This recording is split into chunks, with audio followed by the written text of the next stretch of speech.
Olá, meus irmãos, a paz do Senhor Jesus. Estamos com mais um vídeo no canal Anunciando as Escrituras.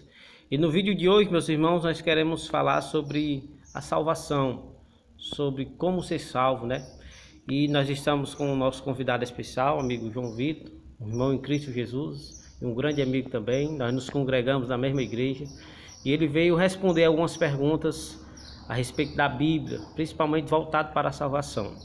E o texto que eu quero ler como base das minhas perguntas se encontra em Lucas, o Evangelho de Lucas, capítulo 3 e versículo 6, que diz assim, ó: e toda a carne verá a salvação de Deus.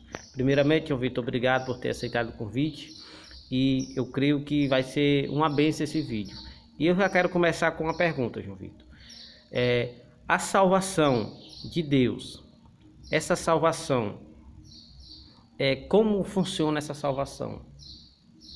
De quem o texto está falando?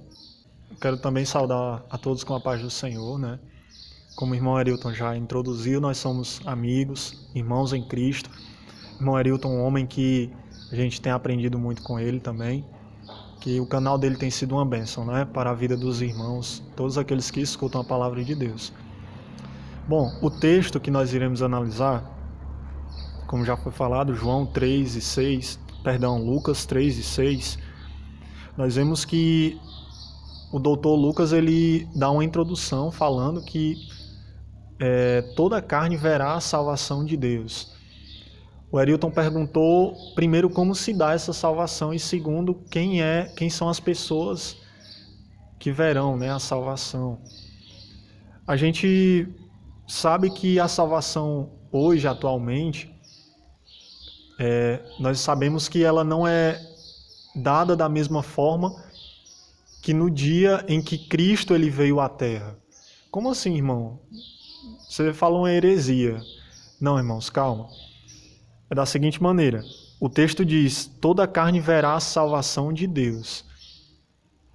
Aqui o doutor Lucas ele está falando especificamente do homem Jesus, do Filho de Deus encarnado.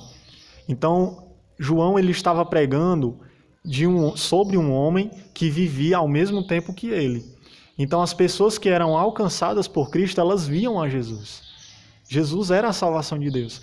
Hoje nós não vemos Jesus pessoalmente, mas nós podemos ser salvos por ele também. Hoje nós não conseguimos ver a Cristo, mas nós conseguimos ouvir a palavra dele e crer nele pela fé. A salvação ela se dá pela fé. A palavra de Deus diz que é pela fé que nós somos salvos e não por obras, para que nenhuma carne se glorie. Efésios 2 e 10. Paulo ele diz que a fé vem pelo ouvir e ouvir a palavra de Deus. Então nós precisamos crer na palavra, irmão Arilton. E quem é que pode ser salvo? Todo aquele que crê. Não existe restrição para a salvação. Todo aquele que acreditar em Jesus, se arrepender dos seus pecados, este pode ser salvo. Amém. Resposta muito boa. João Vitor, agora é o seguinte. A pessoa crê em Jesus, como a gente vê muito no Brasil, é um país cristão, né? Mas a pessoa crê em Jesus, mas não tem uma vida dedicada a Jesus. Como é isso? A pessoa só acreditar que Jesus existe, ele pode ser salvo ou preciso algo a mais para isso? É uma pergunta, ainda que não pareça, uma pergunta profunda, irmãos. Muito profunda. Por quê? Primeiro eu vou explicar por que ainda que não pareça, por que eu falei isso, né? Porque muitas pessoas pensam que a salvação de Deus, ela se dá de forma que o ser humano ele foi alcançado de uma forma em que todos os pecados dele, que ele continuar cometendo, todos os pecados dele não valem de nada, né? Falando português bem claro. Ele pode continuar pecando, que a graça de Jesus vai passar por cima de tudo aquilo. Mas, na verdade, irmãos, como já foi falado na primeira pergunta, a graça de Cristo, ela nos liberta do pecado. Então, não há como você continuar pecando e ser salvo. Não existe essa possibilidade. Paulo, ele disse, no capítulo 6 de Romanos, ele diz, como pode um morto continuar fazendo alguma ação? Não. Se a pessoa está morta, ela não faz mais nenhuma ação. Ele diz, se nós estamos mortos para o pecado pelo batismo, nós não vamos mais viver em pecado. Porque agora nós estamos mortos para o pecado e vivos para Deus. Paulo ele também diz em Gálatas que ele não vive mais, mas Cristo vive nele. Então Cristo, quando ele vive em você, você é uma pessoa salva. Não é porque você é bonzinho ou bonzinha. É porque Cristo ele te amou e ele decidiu te libertar do pecado. Então Jesus ele diz que todo aquele que quiser vir após ele, negue-se a si mesmo. Tome a cada dia a sua cruz e siga-o. Então a gente deve seguir a Cristo. A gente deve andar com Cristo. Hernandes Dias Lopes, irmão Arilton, ele fala uma frase muito interessante que eu concordo com essa frase. Ele diz que a salvação é como uma linha de trem. Ela tem duas linhas. Se faltar uma, ela não funciona. É 100% responsabilidade de Deus e 100% responsabilidade humana. Então, nós devemos viver conforme salvos. Se você é salvo, você vive conforme um salvo. Muito boa resposta, né? Até aqui nós vimos que a salvação ela existe e é somente através de Cristo Jesus, mas também até aqui nós vimos que a salvação também depende muito da gente, dos nossos atos. Isso tem tudo a ver com transformação, né, João Vitor? Ou seja, uma pessoa que é salva, ela tem que ser transformada. João Vitor, é uma outra pergunta seguindo o tema de salvação, né? Nós vimos que os nossos pecados podem ser perdoados, mas também nós não podemos continuar pecando depois que fomos perdoados. O seguinte, e aqueles que rejeitam a salvação? O que acontece com essas pessoas que rejeitam a salvação? Bom, Arilton, para quem rejeita, né, a salvação, na verdade, Deus é tão maravilhoso, e eu queria frisar um ponto antes de responder a pergunta, que um pai, para ensinar um filho aquilo que é correto, ele não deve obrigar o filho a concordar com ele.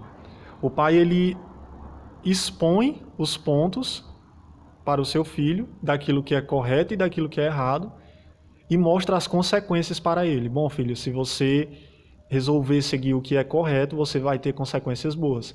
Um pai que diz para um filho, filho, se você decidir estudar, você vai ter um trabalho melhor. Isso é sem dúvida. Agora, se você não estudar, você vai ter um trabalho braçal, um trabalho mais cansativo e que não vai ser tão valorizado como se você estudasse. Mas ele não vai obrigar o seu filho. Trazendo isso para Deus, Deus ele trouxe uma tão grande salvação para nós, meus amados. Mas ao mesmo tempo essa salvação se mostra tão maravilhosa que Deus não obriga ninguém a aceitá-la. O amor de Deus é tão grande, mas tão grande que ele não obriga. Ele não pega pelo nosso braço e diz, você vai ser salvo. Não. Você vai ter que acreditar no meu filho. Não. Ele nos deu uma tão grande salvação. E o autor de Hebreus, ele